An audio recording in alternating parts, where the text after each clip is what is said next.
Assalomu alaykum qadrli do'stlar. Bugun siz bilan birgalikda boks qoplarining yasalish jarayoniga guvoh bo'lamiz. Zamonaviy jarm qo'lqop ustalari soni ortib borayotgan bir davrda sifatli boks qoplariga ham ehtiyoj seziladi. Zarba kuchi, aniqlik va chidamlilik uchun sportchilar aynan boks qoplarida uzoq muddatli mashqlar olib borishadi. Shuning uchun ushbu anjomning nomi ba'zi manbalarda tezlik qopi deb keltirilgan. Murabbiylar ham aynan tezlikni oshirish uchun shogirdlarini soatlab boks qopi bilan mashg'ulot qilishga chorlaydi. Bir necha yillar davomida boks qoplarining sportchilarga sifatli darajada xizmat qilishi esa juda muhim. Demak, boshladik. Boks qoplari qanday yasaladi?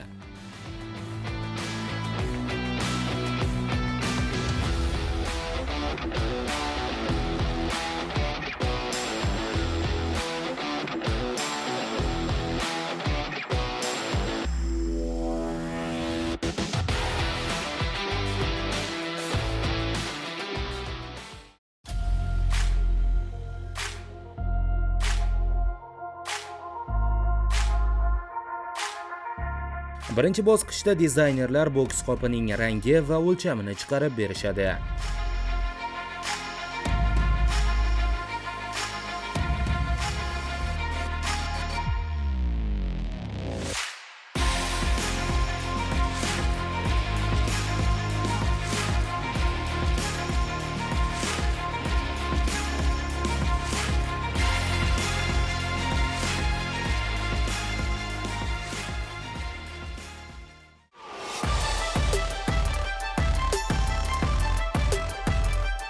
Keyingi bosqichda o'lchamlarga qarab sifatli jarm kesib tayyorlab olinadi.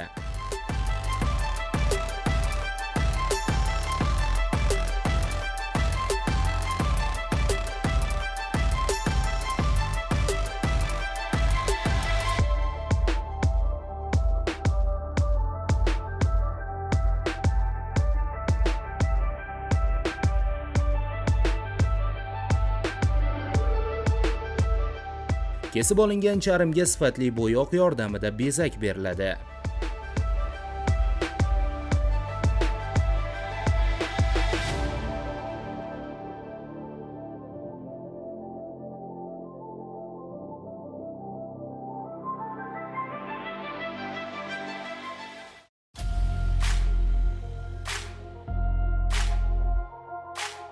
Bo'yoq qurigandan so'ng boks qopi chidamli bo'lishi uchun yana bir qavat charm yelimlanadi va yana quritiladi.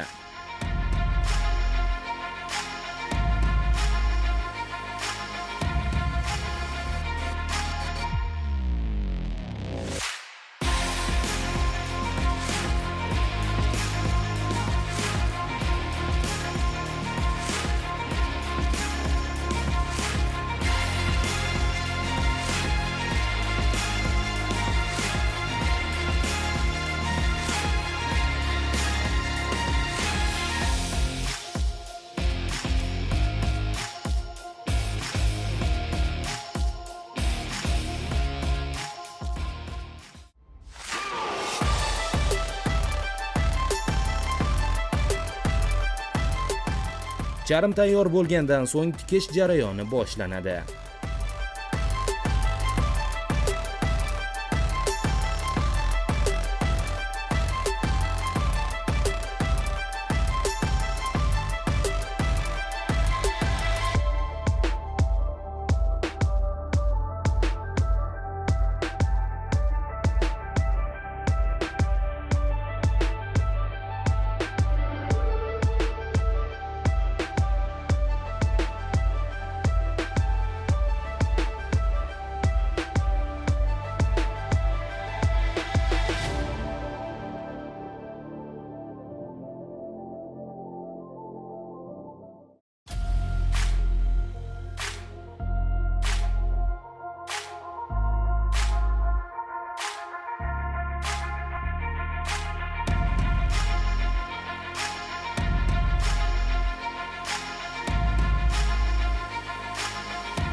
Boks qopining ilgaklari mustahkam bo'lishi uchun temir tasmalar qoqiladi.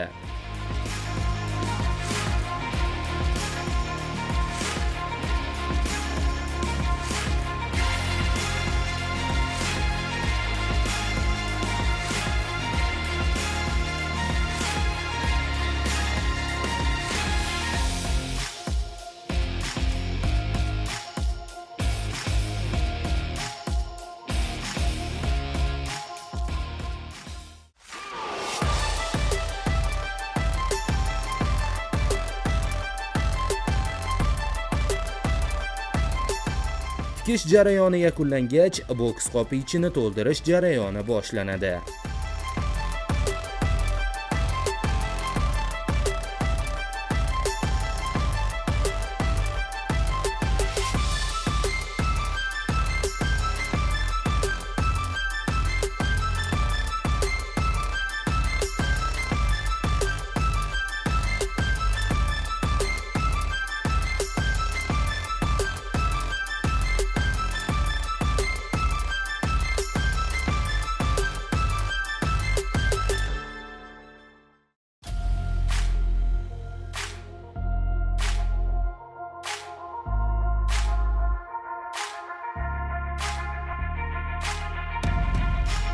Bir necha bosqichlardan o'tib chiqqan boks qopi tayyor. Endi uni professional sportchilar yordamida sinovdan o'tkazamiz.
Men Bekova Dilfuza, boks bo'yicha ayollar terma jamoasi a'zosiman. Ko'p karra O'zbekiston chempioni, jahon va Osiyo chempionatlari sovrindoriman. Har bir sportchi yaxshi natijalarga erishish uchun o'z ustida mehnat qilishi kerak. Biz har kuni mashg'ulotlar jarayonlarida boks qoplari bilan ishlaymiz. Boks qoplari qanday bo'lishi kerak? Boks qoplari o'ta qattiq, o'ta yumshoq ham bo'lmasligi kerak. Urganda zarbalar kirib ketmasligi kerak. Har qanday zarbalarimizni ko'tara ol bilish kerak.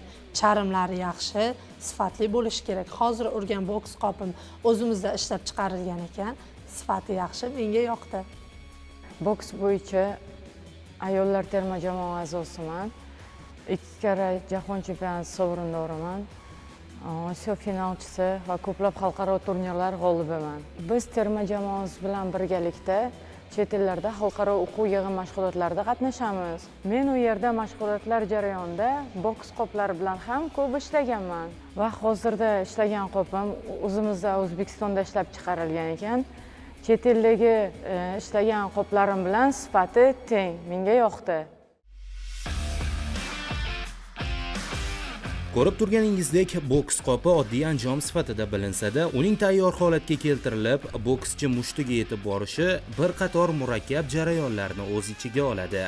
Qiziq tomoni, psixologlar har qanday inson ushbu qoplarga zarba yo'llash orqali stresslarni chiqarib yuborishi mumkinligini tasdiqlashgan. Shuningdek, boks qoplari professionallik darajasiga qarab tanlangani ma'qul.